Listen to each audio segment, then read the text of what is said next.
ஆண்டவராகிய இயேசு கிறிஸ்துவின் நாமத்தினாலே உங்களை வாழ்த்தி ஆசீர்வதிக்கிறேன்.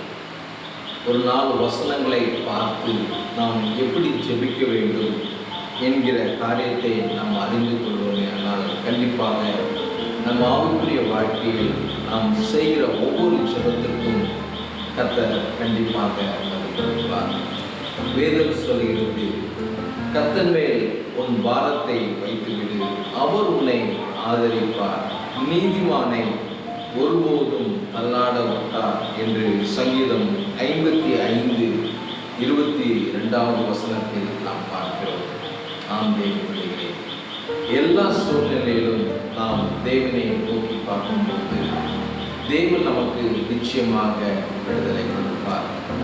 நாம் அவர் மீது நம் பாரத்தை, நம் சுமைகளை, நம் வேண்டுதல்களை, நம் கவலைகளை அவர் மீது வைக்கும்போது, அவரிடத்தில் சொல்லும்போது கண்டிப்பாக ஆண்டவர் நீதிமானை ஒருபோதும் அவர் கடினப்படுத்த விடுவதே இல்லை. அவர்கள் கஷ்டப்பட கர்த்தர் விடுவதே இல்லை. அவர்களை கர்த்தர் ஆசீர்வதித்து அவர்களுடைய தேவைகளை கர்த்தர் சந்தித்து அவர் வாழ்க்கையில் ஒரு நிறைவான ஆசீர்வாதத்தை கட்டளையிடுகிறார். ஆமென். நான் தான் அநேக முறை பார்க்கும்போது நீதிமான்கள் செபிக்கும் போது பரத்தில் இருந்து உடனே பதில் வருகிறது. நீங்களும் நீதிமானாய் வாழ ஆசைப்படுங்கள். கர்த்தருடைய வார்த்தைகளை கேட்டு கர்த்தருடைய சித்தத்தை செய்கிற பிள்ளைகளாய், கர்த்தருடைய வார்த்தையின்படி வாழ்கிற பிள்ளைகளாய் நீங்கள் வாழும்போது கண்டிப்பாக உங்களுடைய மனபாரங்களை, உங்களுடைய கவலைகளை, உங்களுடைய கண்ணீர்களை, உங்களுடைய வேதனைகளை கர்த்தர் அவர் மாற்றுகிற தேவனாயிருக்கிறார். வேதம் சொல்கிறது, எனக்கு ஒத்தாசை வரும் பர்வதங்களுக்கு நேராக என் கண்களை ஏறெடுக்கிறேன். வானத்தையும் பூமியை உண்டாக்கின கர்த்தரிடத்திலிருந்து எனக்கு ஒத்தாசை வரும். கண்டிப்பாக நீங்கள் எதிர்பார்த்து காத்திருக்கிற ஒத்தாசை, நீங்கள் எதிர்பார்த்து காத்திருக்கிற காரியங்கள் சீக்கிரத்தில் நடக்கும் என்று நான் உங்களுக்கு திக்கு தரிசனமாய் வாக்குரைக்கிறேன். சோர்ந்து போகாதீங்க. கர்த்தரை நோக்கி பாருங்க, கர்த்தரிடத்துல முறையிடுங்க. அன்னாலை பார்க்கிறோம். அன்னாலின் வாழ்க்கையில் ஆசீர்வாத தடைகள், குழந்தை பாக்கியம் இல்லை என்றாலும் ஆண்டவரை அவர் விடுவதாக இல்லை. யாக்கோபை பார்க்கிறோம். யாக்கோபு தேவனோடு கூட போராடினார் என்று வேதம் சொல்கிறது. அந்த போராடுகிற குணம் உங்களுக்குள் இருக்குமானால், அந்த தொடர்ச்சி, கன்சிஸ்டன்சி, ஒரு தொடர் முயற்சி, ஒரு விடாமுயற்சி உங்களுக்குள் இருக்குமே ஆனால் நிச்சயமாக பரலோகம் உங்களுக்காக திறக்கப்படும். நம்புறீங்களா? விசுவாசிக்கிறீங்களா? விசுவாசிக்கிறவங்க ஒரு ஆமென் சொல்லுங்க.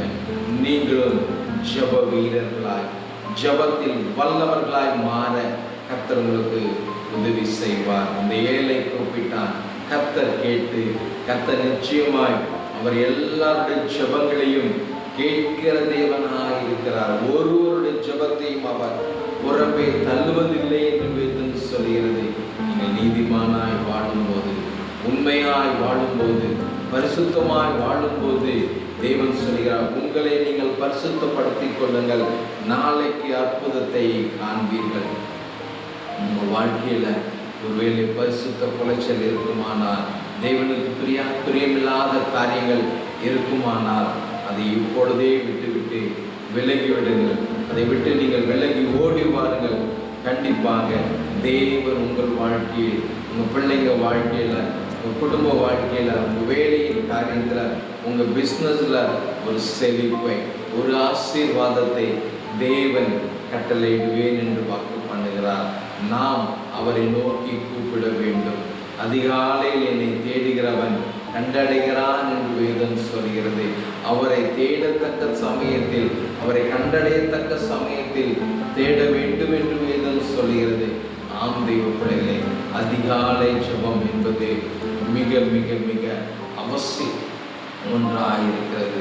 அதிகாலையில் நாம் தேவனை நோக்கி கூப்பிடும்போது, என் பிள்ளை எனக்கு முதல் இடத்தை கொடுக்கிறது என்று கர்த்தர் நம் மீது அவர் மனதுருக்கத்தின் தெய்வமாக இருந்து, நமக்கு அவர் மனதுருகுகிற தெய்வமாக இருந்து நம் வேண்டுதல்கள், விண்ணப்பங்களுக்கு கர்த்தர் உடனே செவி சாய்ப்பார். நான் சொல்றேங்க, கன்சிஸ்டன்சியா தேவனிடத்தில் வந்து பதில் வந்தாலும் வராவிட்டாலும் நான் கர்த்தருக்கு முதலிடத்தை கொடுப்பேன் என்கிற வைராக்கியம் உங்களுக்குள் இருக்குமே ஆனால் அந்த வைராக்கியத்தை பார்த்து எல்லா தடைகளையும் கர்த்தர் மாற்றி போடுவார். உங்கள் வாழ்க்கையில நன்மைகள் நடப்பதை நீங்கள் உங்க அந்நிய கண்கள் அல்ல, உங்க சொந்த கண்களினாலே அதை பார்த்து கர்த்தர் உங்களோடு கூட இருக்கிறார் என்பதை எல்லாரும் அறிந்து கொள்ளக்கூடிய அளவுக்கு கர்த்தர் உங்க வாழ்க்கையில ஒரு பெரிய மாற்றத்தை உண்டு பண்ணுவேன் என்று கர்த்தர் வாக்கு பண்ணுகிறார். கர்த்தரை நோக்கி நாம் கூப்பிட வேண்டும், முறையிட வேண்டும். யாக்கோபு சொல்றாரு, ஆண்டவரே நீர் என்னை ஆசீர்வதித்தாருடைய அந்த வாஞ்சை வேண்டுங்க. எல்லாரையும் ஆசீர்வதிக்க தேவன் பிரியமுள்ளவராய் இருக்கிறார். இஸ்ரவேலை ஆசீர்வதிப்பதே என்னுடைய பிரியம் என்று கர்த்தர் சொல்லுகிறார். உங்களை ஆசீர்வதிப்பார். நீங்கள் கூப்பிடும் போதெல்லாம் உங்களுக்கு பதில் கொடுப்பார்.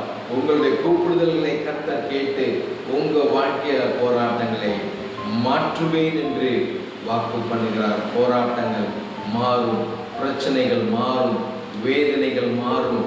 யோவான் சொல்லுகிறார், யோவான் 16ஆம் அதிகாரம் 24வது வசனம் இவ்வாறாய் சொல்கிறது, இதுவரைக்கும் நீங்கள் என் நாமத்தினாலே ஒன்றும் கேட்கவில்லை, கேளுங்கள், அப்பொழுது உங்கள் சந்தோஷம் நிறைவாயிருக்கும்படி பெற்றுக்கொள்வீர்கள். இப்போ புரியுதா?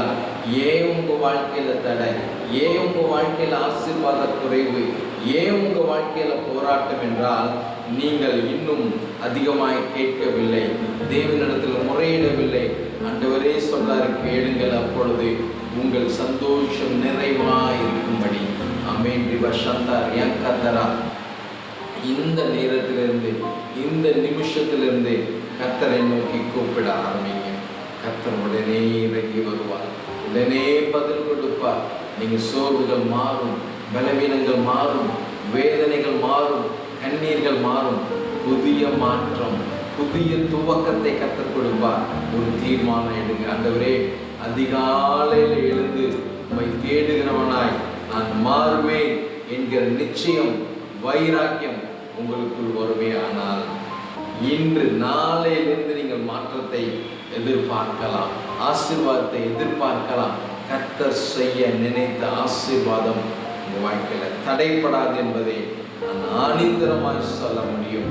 ஆண்டவரை நோக்கி முறையிடுகிற நாமத்தினாலே நீங்கள் எதை கேட்டாலும் அதை நான் உங்களுக்கு அருள் செய்வேன் என்று வாக்கு பண்ணியிருக்கிற தேவன் ஆண்டவருடைய நாமத்தை அறிக்கை செய்து, இயேசுவே எனக்கு உதவி செய்யுங்கப்பா, எனக்கு நன்மை செய்யுங்கப்பா, எனக்கு அற்புதம் செய்யுங்கப்பான்னு சொல்லி கண்ணீரோடு நீங்கள் கேட்கும்போது உங்கள் வாழ்க்கையில் இருக்கிற தடைகள் மாறும், ஆசீர்வாத குறைவுகள் மாறும்.